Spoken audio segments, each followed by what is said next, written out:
Hi, it's Yvonne. In today's video, I wanted to talk about law of attraction and that moment where you hear a phrase like you create your own reality. And while on the surface it looks really exciting, but then you go, wait a minute, are you blaming me for how my life is turning out so far? And it kind of pisses you off. I've had that moment too. It feels like it feels like you're being blamed for how your life is turning out. Like, I have some really shitty things happen in my life. Are you telling me that I created that? Are you freaking kidding me? So I wanted to spend a couple minutes with you and unpack that.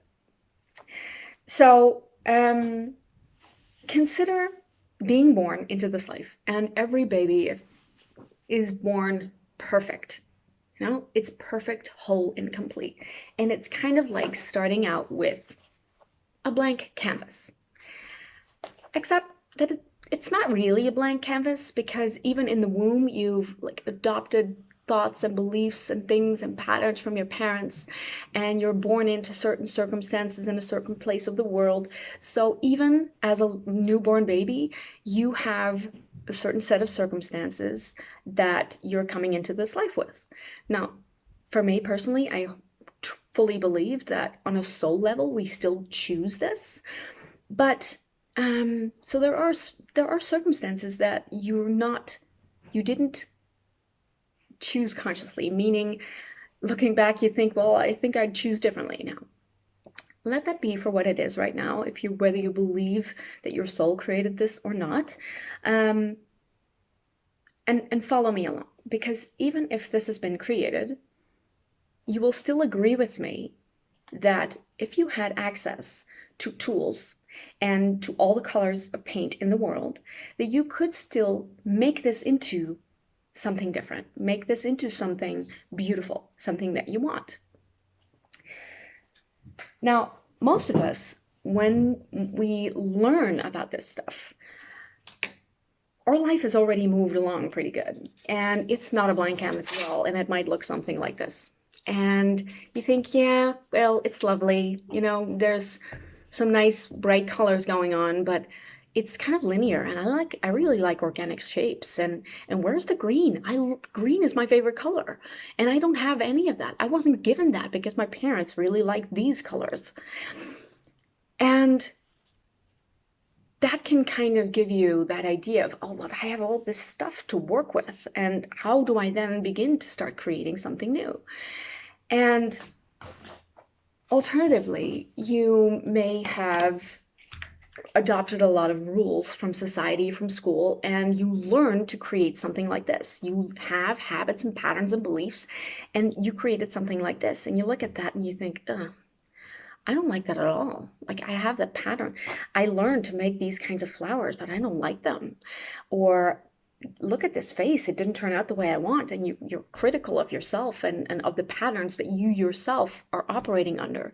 And you watch yourself paint now and create now, but you don't like it. You think, oh, I'm really critical of myself, but then I'm critical of the fact that I'm critical of myself. And I have these patterns with which I am creating right now.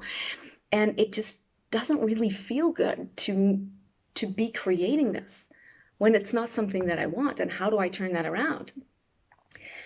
So consider that if you had all the colors of the world available to you starting right now, and consider that you have tools with which to add new paint, could you then treat it as though it were a blank canvas? Because if you kept adding and adding and adding paint, and you kept just adding and adding and adding paint, and you could just paint over things you don't like, you could release colors and eliminate colors that you really didn't want. Not to get rid of anything, that's another discussion, but as part of the analogy, every analogy is flawed, but you can just keep making new choices and keep adding colors, and you can just create something new. And if you keep that up, and that's not going to be happening overnight, but if you keep that up, you could wind up creating something you're really excited about, something that you love, something you'd want to have framed, as I did with this one. So all of that to say that you create your own reality is not intended as a way to find any fault with what has been created so far. It's not your fault, it's not your parents' fault, it's not your society's fault. It's just consider that your starting point, and whatever that looks like, if you keep adding paint, if you keep making choices from this day forward, you can still create anything you want. And for me, that's a really empowering thing. And if you like that idea, but you think, oh yeah, but how? And how do I begin to do that? And it feels like a lot because there are all these dense layers that I still need to get rid of. And you want to learn how to go about that, then I really encourage you to sign up for my upcoming workshop, Elevate Your Energy, where I'll be sharing some really simple, easy to practice tools that help you be okay with what's been created so far without resisting it, fixing it. And then an empowering way to help you keep adding paint and create something that you would want for your life. I hope you enjoyed that. If you want to sign up, by the way, go to Instagram at Yvonne Stockink, hit the link in my bio, and there you'll find the link to sign up for the workshop. You can also DM me if you have any questions. I'm always available for that, and I'd love to hear from you. For now, I hope you create a beautiful day. Bye.